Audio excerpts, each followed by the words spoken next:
நாங்கள் எங்கே போய் நாங்கள் நிற்போம்ப்பா. எங்களுக்கு யாரும் கிடையாதுப்பா. நாங்கள் அனாதையாக நிற்போமே.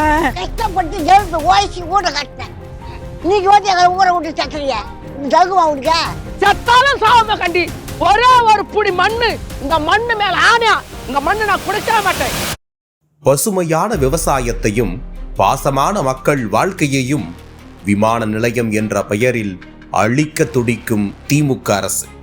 பரந்தூர் மக்கள் மீது கட்டமைக்கும் போலி பிம்பங்களுக்கு அளவே இல்லையா? இதுவரை பரந்தூர் மற்றும் சுற்றுவட்டார பகுதி மக்களிடம் 1000 ஏக்கர் நிலம் கையகப்படுத்தப்பட்டு 400 கோடி இழப்பீடு வழங்கப்பட்டுள்ளதாக தமிழ்நாடு அரசின் வருவாய்த்துறை தெரிவித்துள்ளது.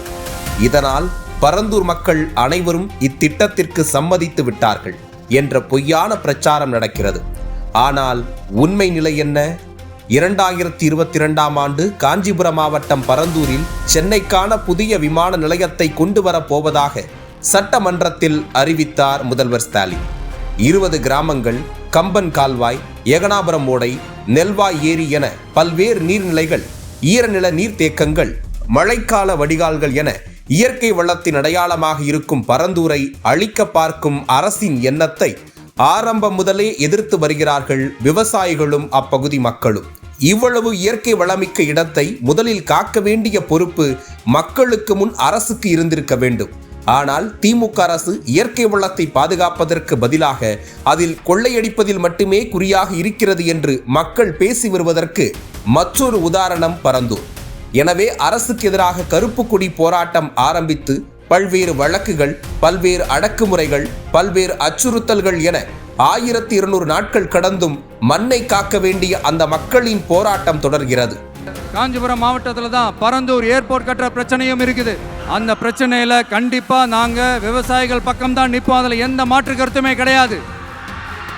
இந்த கவர்மெண்ட் பரந்தூர் விவகாரத்துல எங்களுக்கோ இல்ல விவசாயிகளுக்கோ எந்த விதமான காரணங்கள் சொல்லி எஸ்கேப் ஆகவே முடியாது. விமான நிலையமும் வேண்டும், விவசாய நிலமும் வேண்டும் என்றே நாம் சொல்கிறோம். விமான நிலையத்தை எங்கு வேண்டுமானாலும் நம்மால் அமைத்துக் கொள்ள முடியும். இயற்கையின் கொடையான விவசாய நிலத்தை காப்பதே நம் பொறுப்பு. அந்த இயற்கைக்கு எதிராக அதிக இழப்பீடு, அரசு வேலைவாய்ப்பு, வேறு இடம் என அறிவிப்புகளை அரசு வாரி இறைத்தாலும் அடிபணியவில்லை போராடும் மக்கள்.